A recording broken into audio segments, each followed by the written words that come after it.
지난 2월 28일 국회의원회관 제8간담회실에서 양분관리제 도입에 관한 정책 세미나가 열렸습니다. 소병훈 국회 농림축산식품해양수산위원장과 이하경 환경노동위원이 주최하고 경기도 농수산진흥원 주관으로 개최된 이날 세미나는 우리나라가 OECD 국가 중 가장 나쁜 질소 수지로 따가운 눈총을 받고 있는 상황에서 지역 경종 농가와 축산 농가들이 온실가스 배출 감축을 통한 탄소 중립과 물, 대기 오염 방지를 위해 추진하는 양분관리제 도입에 관한 정보를 얻고 제도와 논의에서 소외되는 일이 없도록 하기 위해 마련됐습니다. 이날 세미나는 환경부와 농식품부 및 현장의 주제 발표를 듣고 종합 토론을 하는 순으로 진행됐습니다. 환경부는 양분관리제의 필요성과 추진 방향, 농식품부는 질소 저감과 가축 분뇨 자원화 방안에 대해 발표하고 양돈장을 경영하며 에너지화 사업을 운영하고 있는 이도원 농업회사법인 성우 대표는 양분관리제에 대한 현장 상황과 대책에 대해 발표했습니다. 종합토론은 시범사업을 진행한 국립환경과학원과 비료유통의 95%를 점하고 있는 농협경제지주 등 관계부처 담당자와 경기도 농수산진흥원 정책기획위원 등 40여 명이 참석한 가운데 김형권 경기환경에너지진흥원장이 좌장을 맡아 진행했습니다. 경기도가 우리나라 농업에서 차지하고 있는 비중이 굉장히 높은 편입니다. 농업 인구도 굉장히 높은 편입니다. 그래서 경기도가 발을 내디디면은 우리나라 농업의 길이 될 거라고 생각이 듭니다. 이날 세미나를 주관한 경기도 농수산진흥원 이재욱 이사장은 인사말을 통해 환경 친화적이고 탄소 중립을 도모할 수 있는 지속가능한 1차 산업 육성이 최우선 과제라면서 친환경 농업과 적극적인 재생에너지 개발 지원을 통해 안전한 먹거리를 안정적으로 공급하고 소비할 수 있는 체계를 만들어야 한다고 말했습니다. 임창희 경기도의원은 축사에서 정부는 지구온난화를 막기 위해 힘을 모으고 있는 국제사회와 함께한다는 차원에서 질소 과잉 투입을 줄이기 위한 양분관리제 도입을 추진해왔다면서 토양오염과 미세먼지, 수질 저하를 막기 위해 질소 투입을 적절하게 관리해야 한다는 것에 이견이 있을 수 없지만 새로운 제도 시행에 따른 부작용을 최대한 줄이기 위해서 이해 당사자들과 충분한 소통과 협의가 필요하다고 말했습니다. 이 경기도에서도 이 농업과 축산업 관련된 탄소 중립이라든지 또 오늘 논의해야 될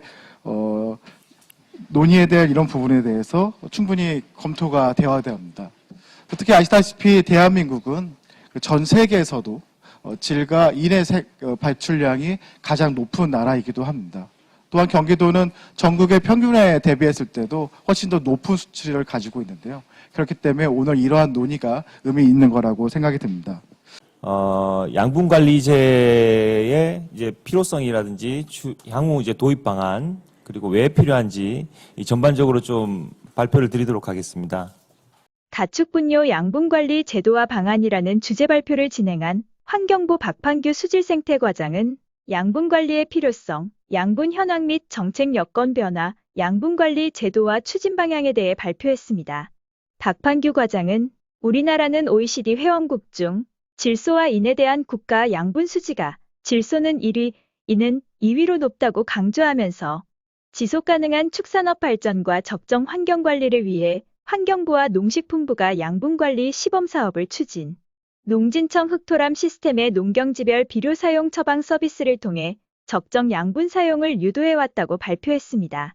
박 과장은 갈수록 경지 면적이 줄어들면서 화학비료 투입량은 감소하고 육류 소비 증가로 가축 사육두수가 증가하면서 축산 분뇨 투입량은 늘어날 것이라면서 2050년 농업 비에너지 부문 온실가스 배출량은 2018년 대비 9.4% 증가한 2,320만 톤으로 전망했습니다.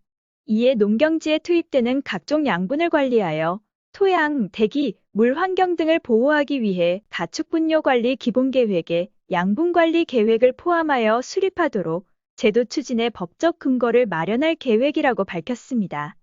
그동안은 이제 가축 분뇨는 거의 퇴비 액비화돼서 농경지에 살포가 됐고 이제 그런 부분들이 이제 지역에서 경축순환 뭐 잘하는 곳도 있고요. 아니면 이제 좀 뭐 과잉되는 퇴비 액비로 인해서 뭐 수질 오염되거나 뭐 토양 오염되는 경우들도 있었습니다. 뭐 지금도 뭐 그런 현장들이 많이 뭐 언론에 보도되기도 하고요. 그래서 이제 그런 부분에서 조금은 저희가 한 작년, 재작년부터 조금씩 이제 처리 방향을 좀 바꾸고 있는 그 부분에 대해서 말씀을 좀 드리겠습니다. 축산 환경 개선 및 경축순환 활성화 방안이라는 주제 발표를 진행한 농식품부 정경석 축산환경자원과장은 2020년 축산업 생산액은 20.4조 원으로 농림업 생산액 52.2조 원의 39%를 차지하고 있다면서 환경 친화적 축산업으로의 전환 필요성을 강조했습니다. 정경석 과장은 2022년 가축분뇨 발생량은 5,073만 톤으로 사육두수 증가와 함께 지속적으로 증가하면서 악취 민원 건수가 5년 사이에 2배 이상 증가했다고 말했습니다. 이와 관련 축산 분야 온실가스 배출량이 지속적으로 증가하고 있지만 농경지 면적 감소와 함께 가축분뇨 살포지가 감소하면서 잉여 퇴액비의 비농업계 이용 확대가 필요하다고 말했습니다.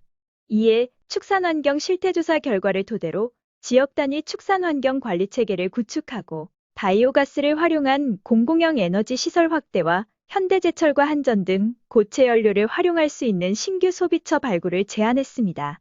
이와 함께 퇴액비의 생산과 이용 여건 변화를 위한 가축분뇨 자원화 및 이용 촉진 규칙의 개정 등 관련 규제 개선을 추진하고 경축순환 우수 사례 및 바이오가스 확대를 통한 에너지형 경축순환 모델을 적극적으로 확산해야 한다고 제안했습니다. 이도원 농업회사법인 성우 대표는 가축분뇨 처리를 폐기물 처리 관점이 아닌 국가 차원의 순환경제 시스템으로 접근해야 한다고 강조했습니다. 따라서 지역마다 유기폐자원의 특성이 다른 만큼 순환경제 관점에서 지역의 특성에 맞게 전략을 세울 수 있도록 지자체와 지역의 단체에게 권한을 주어야 한다고 말했습니다. 다시 말씀드리면은 공간 지리적 관점과 순환경제 관점에서 분권으로 가야 된다고 믿고 있고 부분 최적화나 폐기물 처리란 관점이 아니라 시스템적이고 융합 시너지적 관점에서 전반적인 것들을 봐주셔야지 어떤 축산업 자체도 환경 문제도 해결을 하면서 어떤 멋진 전환을 할 수 있지 않을까 그런 기대를 하게 됩니다. 감사합니다. 주제 발표에 이어 진행된 종합토론은 양분관리제 시범사업을 진행한 국립환경과학원 유역총량연구과 정유진 연구관과 농협경제지주자재부 손항제 비료팀장의 발표를 시작으로 참가자들의 의견을 듣는 순으로 진행됐습니다. 먼저 양분관리제 시범사업 결과 발표를 진행한 국립환경과학원 정유진 연구관은 유럽의 낙농 선진국들은 축산업 허가를 받을 때 살포지를 확보하지 않으면 허가가 나지 않는데 우리나라는 경종과 축산이 분리되어 있어 경종과 상관없이 축산업이 발달되어 왔다면서 경축순환 정책이 바탕이 되어야 한다는 관점에서 양분관리제 시범사업을 추진해왔다고 말했습니다. 시범사업은 경축순환의 방점을 찍고 경북 구미, 충남 서천, 한돈협회, 경북 영천 등 4곳을 선정해 진행했습니다. 저희가 맨 처음에 양분관리제를 얘기를 했을 때 우리나라 특성상 경종과 축산이 분리되어 있기 때문에 축산업이 경종과 상관없이 발전을 한 거죠. 그래서 저희가 맨 처음에 양분관리제를 했을 때 이 문제를 어떻게 해결할 것이냐에 대해서는 경축순환이 굉장히 바탕이 되어야겠다. 왜냐하면 화학비료 원료도 수입하고 가축 사료도 수입하고 그거에 대한 그 부분이 경축순환이 되어야지 어느 정도 해소가 되지 않을까라는 생각해서 초기에는 양분관리제를 할 때 경축순환이 되지 않으면 기본적으로 되지 않겠다 생각했습니다. 비료 사업에 대해 발표한 농협경제지주자재부 손항제 비료팀장은 매년 100만 톤의 무기질 비료와 300만 톤의 유기질 비료가 공급되고 있다면서 비료 공급량의 95%를 농협에서 공급하고 있는 점과 관련 작물별 표준 12량과 비교 분석하는 스마트 비료 처방 시스템을 도입하여 적절한 비료 살포를 할 계획이라고 밝혔습니다. 비료는 저희 농협에서 한 95% 이상을 판매하고 있기 때문에 그 해당 농가가 구매하는 그 비료량을 어느 정도는 다 알 수 있습니다. 그래서 농가가 사가는 비료에 따른 그 영양 성분하고 표준 12량하고 비교를 통해서 판매 시점의 두 개에 대한 비교를 통해서 적절한 과도한 비료 구입과 살포가 이루어지지 않게 스마트 비료 처방 시스템을 도입을 하려고 지금 전산을 하고 있고요. 연내 도입을 해서 좀 그 판매 시점에 도입을 할 수 있도록 노력을 하고 있습니다. 주제 발표와 시범 사업 등 준비된 모든 발표가 끝나고 청중 토론이 진행됐습니다.